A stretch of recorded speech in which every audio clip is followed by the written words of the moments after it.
Assalamualaikum warahmatullahi wabarakatuh. Penonton dan pemirsa sekalian, kita bertemu lagi kali ini untuk keempat kalinya dengan Pak Don, Mr. Don, ya, yang sudah kita lihat bagaimana kegiatannya ikut triathlon, bagaimana kegiatannya bersepeda sampai 380 km sebelumnya ya, yang kedua kemarin 420 tapi tidak penuh dia bisa laksanakan, tapi yang 380 selesai sampai tuntas. Nah, ini semua tentunya memerlukan keyakinan diri seorang tua. Jadi kalau orang muda wajar lah dia punya keyakinan diri, tapi seorang tua seumur 73 mau ikut bersepeda 420 kilo, niatnya itu saja sudah sesuatu yang luar biasa. Nah, sekarang padahal kita sering mendengar nasihat-nasihat dari dokter, ahli-ahli kesehatan bahwa kalau orang manula itu udah tua harus hati-hati, di kamar mandi harus ada pegangan, harus pintu jangan ditutup, dikunci dari dalam, kan begitu nasihatnya. Atau kalau kita pakai celana kita harus duduk, ya kan? Itu gak salah sebetulnya, tidak salah. Hanya secara psikologis yang kita khawatirkan adalah berpengaruh orang tuanya semakin tua.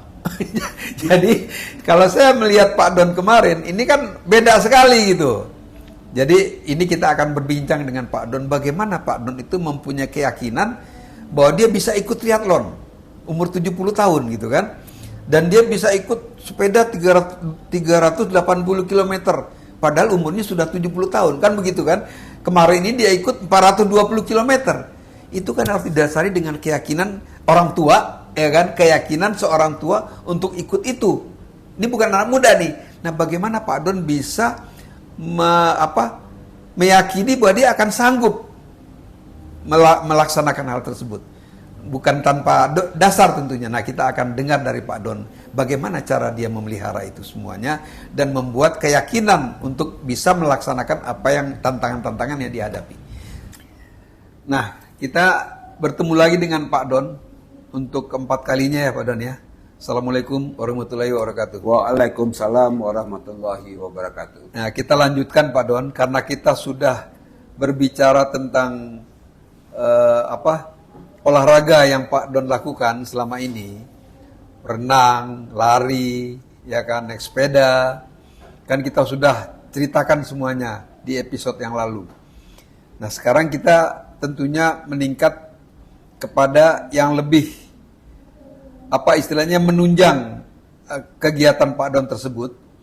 Dan untuk menghadapi semua kegiatan yang ditawarkan ke Pak Don itu kenapa begitu yakinnya bahwa bisa melakukan itu? Kayak triathlon, tentunya kalau saya ditantang sekarang triathlon, saya pasti katakan saya nggak sanggup, nggak mau saya gitulah. Bukan hanya karena saya nggak bisa berenang ya, tapi kemampuan buat bersepeda saya bisa, lari saya bisa pasti kan. Tapi untuk seperti yang Pak Don lakukan, saya pasti akan menolak. Nah, keyakinan itu bagaimana itu bisa lahir dalam diri Pak Don, keyakinan untuk saya mampu nih melakukan triathlon, saya mampu nih bersepeda 380 km. Itu kan nggak mungkin begitu datang begitu aja kalau tidak ada sesuatu yang Pak Don lakukan sehingga Pak Don yakin. Bisakah Pak Don ceritakan bagaimana sehat dan bugar ini bisa membuat keyakinan Pak Don untuk melakukan apa saja yang dilakukan oleh anak muda sebetulnya? Jadi kenapa saya yakin Pak Indra? Karena saya merasa sehat dan saya merasa bugar. Oke. Nah, apa itu sehat dan apa itu bugar? Ini tercantum dalam Undang-Undang Nomor 36 tahun 2009 tentang kesehatan. Itu Undang-Undang Kesehatan. Undang-Undang Kesehatan Dari Departemen Kesehatan berarti ya? Departemen Kesehatan ya. Sehat adalah keadaan sehat baik secara fisik, mental, spiritual maupun sosial yang memungkinkan setiap orang untuk hidup produktif secara sosial dan ekonomis. Nah, apa itu bugar?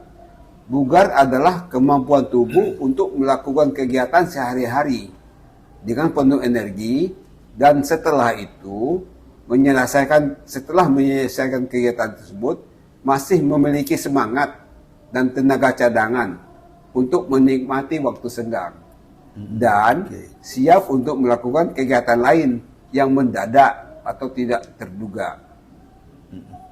Nah, sekarang kita fokus kepada kebugaran. Ya, oke. Karena itu yang kebugaran itu yang membuat saya yakin saya bisa melakukan kegiatan itu. Jadi ada 5 komponen kebugaran, Pak Indra, untuk mengukur kebugaran. Kekuatan otot, ketahanan otot, fleksibilitas, ketahanan kardiovaskular, dan komposisi tubuh. Ya. Nah, ketahanan otot adalah kekuatan yang membantu Anda mengangkat dan membawa benda berat. Itu kekuatan otot. Ketahanan otot, kemampuan otot Anda untuk melakukan kontraksi untuk waktu yang lama.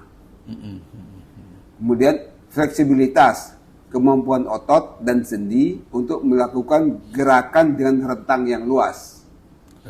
Ya, contohnya mengambil pakaian di lemari paling atas, itu masuk fleksibilitas.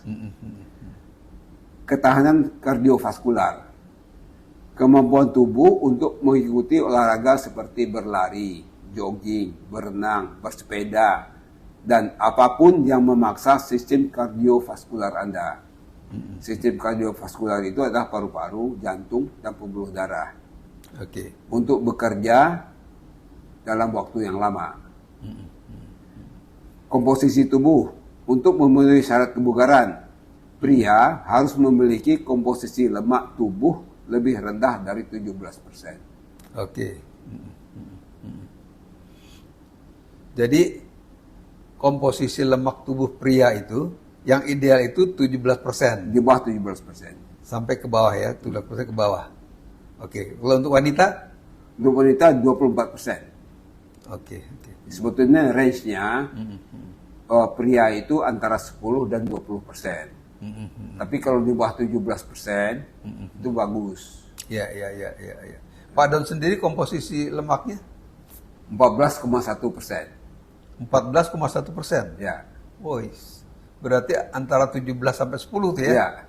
Ya. Ya. Dan itu yang membuat saya bugar. Ya, termasuk salah satu syarat kebugaran. Ya. Oke. Nah, terus komposisi tubuh penunjang kebugaran. Itu yang lemak dan otot. Tadi kita udah bahas bahwa pria sebaiknya lebih rendah dari 17%, wanita lebih rendah daripada 24%. Kemudian apa nih perannya lemak ini? Apakah ada perannya? Ada perannya lemak itu. Perannya adalah regulasi hormon dan suhu tubuh. Melindungi organ. Nah, dan ada juga beberapa vitamin yang larutnya dalam lemak. Vitamin A, D, E, K itu larut dalam lemak. Larut dalam lemak baru bisa dimanfaatkan tubuh gitu ya. Jadi kalau dia nggak ada lemak, dia nggak bisa termanfaatkan. Ya. Kalau vitamin C, vitamin B kompleks itu larutnya dalam air. Dalam air ya, baru bisa dimanfaatkan. Lemak ini nggak boleh juga terlalu rendah. Ya. Karena ada fungsinya juga ya. Jangan kurang dari 10% untuk pria dan jangan kurang dari 20% untuk wanita. Karena kalau terlalu rendah nanti terjadi gangguan hormon, mudah lelah dan daya tahan rendah. Mudah lelah itu yang mungkin sering disebut juga bahwa lemak itu juga sebetulnya semacam simpanan buat energi ya. Yang kadang-kadang dimanfaatkan kalau energi yang kita ini habis. Asupannya kurang dia dimanfaatkan juga. Nah, kemudian otot. Rekomendasi komposisi ideal. Pria, massa ototnya itu antara 33 sampai 39% dari berat badan. Pria. Ada range umurnya nggak tuh? Nggak ada. Itu umum begitu, antara 33 sampai 39%. Otot itu. Itu berarti bisa diukur ya? Bisa diukur. Otot juga, massa otot bisa diukur. Bisa diukur. Yang normal itu antara 33 sampai 39%. Pak Don berapa? Saya 47,9%. Berarti di atas yang normal ya? Iya, di atas. Wah, pantas Pak Don mantep mau mengikuti semua tantangan itu. Gitu. Jadi saya juga bisa diukur dong ya? Bisa diukur. Massa otot saya. Kapan-kapan saya mau coba juga ukur itu. Ya, ya, Nanti saya ya. bawa ke gratis pengukurannya. Nanti saja Pak Indra. Oke, oke. Itu ada itunya berarti ya. Ada range-nya. Misalnya sekian itu luar biasa, sekian itu normal, sekian itu rendah gitu ya. Ya kalau udah antara 33 sampai 39% itu udah bagus. Kalau lebih dari itu lebih bagus lagi. Lebih bagus lagi. Iya. Kalau lebih rendah itu kayak saya ini orang tua bagaimana tuh kira-kira? Mungkin nggak lebih rendah atau tetap berada di situ? Masa otot rendah. Apa akibatnya? Menurunkan stamina. Kemudian memperlambat metabolisme. Metabolisme adalah proses dari makanan jadi energi, jadi tenaga. Itu metabolisme. Nah, kalau dia memperlambat, dari mana kita dapat tenaga? Kemudian meningkatkan risiko cedera karena kita goyah tanpa otot. Oh itu yang disebutkan yang Ya, makanya yang katanya orang tua harus hati-hati, hati-hati, jangan ya. sampai jatuh kan? Ya, karena banyak orang tua ototnya kurang. Ya, ya, itu harus di kamar mandi bikin Ya. itu kan. Sekarang banyak nasihat kayak gitu kan. Ya, sarkopenia namanya. Sarkopenia, Nah, betul. itu. Ya, ya, ya. Itu harus dicegah. Penuaan ya. Penuaan. Karena- Kan nasihatnya kan kalau kita pakai celana jangan harus duduk kan gitu Ya, kan. Supaya nggak jatuh. Itu nasihat yang bagus. Ya, jangan jatuh. Kalau orang tua Ya. jatuh itu cedera itu Ya, berat. ya, ya, ya. Kalau anak-anak jatuh itu dia pemulihannya lebih Cepat ya kalau cepat anak-anak daripada ya. orang tua. Jadi Pak Don nggak khawatir jatuh dari sepeda ya? Ya udah sering jatuh dari sepeda. Karena jatuh dari sepeda itu hanya kalau naik sepeda. Iya, iya, iya. Ya. Kalau naik motor jatuhnya dari motor. Bukan maksud saya kan kalau jatuh itu kalau nasihat dari dokter itu kan kalau orang seumur kita nih ya Pak Don kan beda setahun sama saya kan itu jangan sampai lah jatuh itu kan Jangan bisa sampai jatuh. ya kan. Nah kalau Pak Don pernah mengalami kan Pak Don pernah cerita tuh Ya, naik jatuh. sepeda yang di Jambi itu kan Ya, jatuh ya kan itu umur berapa tuh Pak Don ya? Masih muda itu ya? Umur tahun 2018 umur 66 itu. 66 ya, udah tua juga, udah menula Tua juga juga, itu kan. ya. Nggak ada cedera yang membuat Pak Don ini ya. Yang membuat Pak Don misalnya jadi bagaimana gitu. Karena nasihatnya kan menakutkan Ya, sekali tuh. Alhamdulillah sampai sekarang. Enggak ya? Oh, mungkin itu pengaruh daripada itu juga nutrisi yang kita makan juga kali ya. Nutrisi yang kita makan dan latihan juga kan saya Olahraga ya. ya sering juga olahraga sepeda. Iya, iya, iya. Cuman Ya. jaraknya nggak sejauh itu gitu. Itu kan yang pertama juga sejauh itu. Ya, ya, ya, ya. Saya mulai bertahap. Oh, itu permulaan Pak Don Ya. mau 100 kilo tuh Iya, saya gitu. itu pertama Kita kali 100 kilo. wawancara yang lalu. Tapi kan yang 50 kilo udah sering, 70 Ya, kilo udah ya, pernah. ya, gitu. ya, ya, ya. Oke. Dia bertahap. Ya. Oke, teruskan Pak Don. Nah, apa perannya otot ini? Penentu utama kekuatan, metabolisme dan postur tubuh, membantu pembakaran energi, bahkan saat istirahat. Makin banyak otot, itu makin banyak dibakar. Makin energi. banyak masa otot kali. Makin maksudnya. banyak masa otot, ya. Makin tinggi ya. Oke. Itu ada namanya basal metabolic rate. Apa tuh? Itu energi yang kita pakai waktu kita istirahat, kita tiduran, itu tubuh kita membakar energi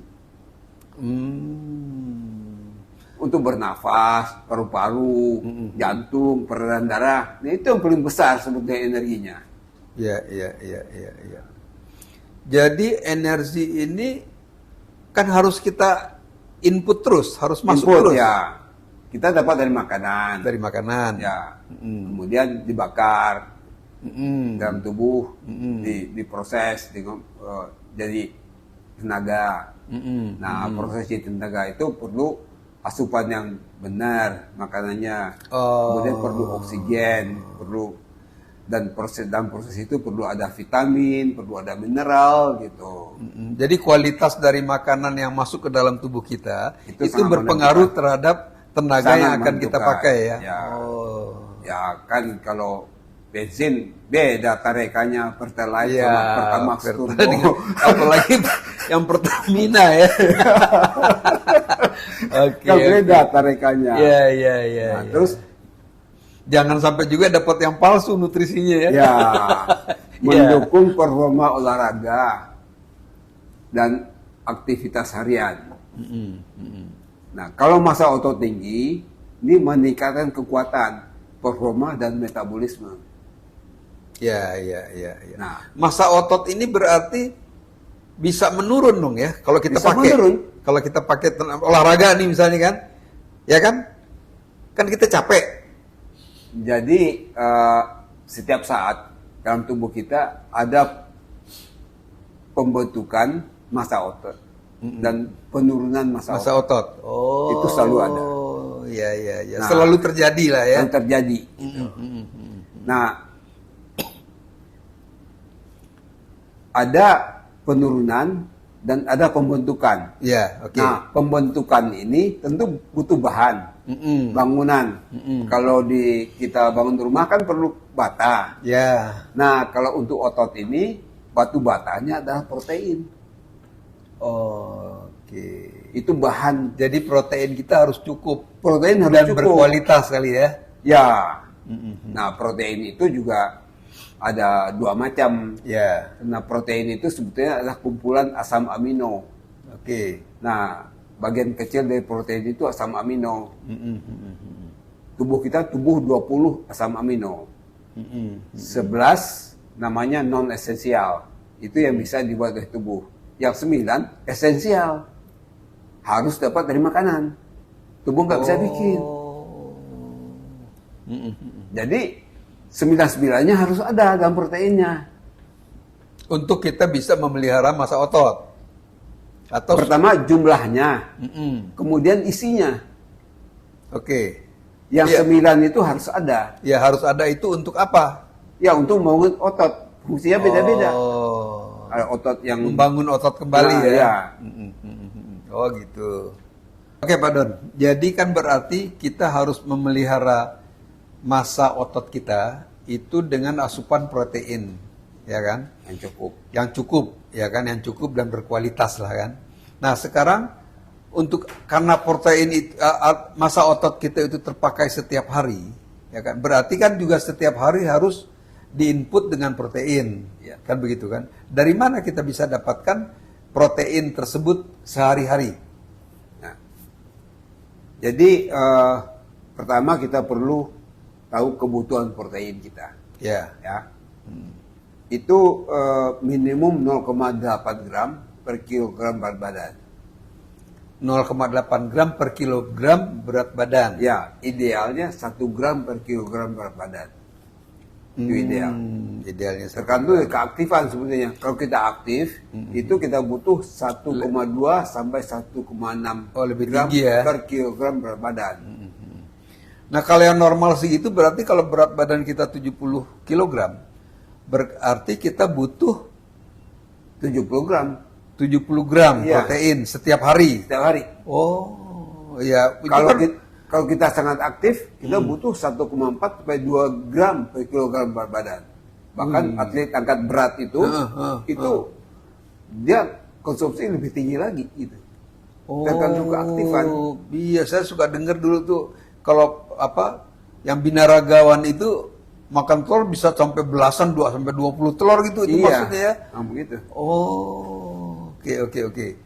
Nah, terus itu kan, waduh, bagaimana kita makan segitu banyak telur setiap hari? Nah, jadi gini, sumber protein ini ada 2, hewani dan nabati. Ya, Contohnya, untuk mendapatkan 7 gram protein, itu 1 butir telur, itu 7 gram protein. 1 potong daging yang beratnya 35 gram, itu dapat 7 gram protein. 1 gelas susu sapi, 20 ml, itu 7 gram protein juga. oke. 1 potong ayam 40 gram, itu mengandung 7 gram protein juga. Protein. Jadi kalau berat 70, ya makanlah 10 butir telur, atau 10 potong daging tadi, atau kombinasi dari itu. Tapi 10 porsi. Kalau berat 70. Itu untuk yang ideal. Nah, kalau beda lagi, kalau aktif dan sangat aktif itu Lebih beda tinggi lagi ya. Lebih tinggi lagi gitu. Lebih banyak lagi harus kita makan. Ya, nah kalau dari sumber nabati untuk mendapatkan 6 gram protein, kita perlu makan 2 potong tahu yang seberat 100 gram. Lebih tinggi proteinnya ya, nabati ya? 6 gram, cuma 6 gram isinya. Ya, tapi kan dibandingkan dengan... Enggak, untuk mendapatkan 6 gram kita perlu makan 2 potong tahu. Oh, untuk 6 gram kita perlu 2 potong tahu. Berarti Atau 2 potong tempe 50 gram. berarti kalau kita perlu 70 gram harus dikalikan 11. Iya, 11 potong 22 potong tahu. Oh, gitu. Waduh, ribet juga ya kalau kita harus makan. ya. Atau 25 gram kacang hijau. Bisa kombinasi dari itu juga ya Atau bisa. 25 gram kacang kedelai. Ya, ya, ya. Terus Pak Don makan itu semua? Ya, saya pastikan bahwa asupan saya Cukup. 2 gram per kilogram berat badan. 2 gram. Ya, saya Per pastikan saya dapat 120 Oh, gram. berarti Pak Don berat badannya sekarang berapa? 60. 60 kali 2 gram. 2 gram. 120 gram. Itu yang saya pastikan. Ya, ya, Karena ya. saya sangat aktif. Oke. Jadi nutrisi sebesar itu dari mana Pak Don dapatkan itu? Ya, itu pilihannya dari yang tadi saya sebut. Oke. Barangkali ini kita harus lanjutkan lagi nanti Iya, kali ini, lanjutkan Pak Don. lagi, detailnya lagi ya. Karena ini waktunya udah cukup ya, udah cukup lama dan tampaknya masih banyak yang harus digali dari ini nih, dari percakapan kita ini nih. Tapi secara intinya adalah bahwa orang tua itu, manula itu perlu memelihara massa ototnya Ya. supaya dia tetap kelihatan bugar gitu. Tetap bugar, Tetap bukan bugar, kelihatan. bukan kelihatan, tetap bugar. Tetap bisa menikmati sisa hidup. Ya, dengan sehat ya kan? Dengan sehat. Ya, betul. Nah, ini kayaknya pemirsa sekalian, mungkin nanti kita akan lanjutkan dengan episode selanjutnya yang akan kita tanyakan kepada Pak Don, bagaimana Pak Don bisa memelihara. Kan nggak mungkin Pak Don ini makan 10 ekor ayam gitu setiap hari atau 40 telur setiap hari, kan nggak mungkin rasanya. Jadi mungkin ini kita perlu perdalam lagi nanti.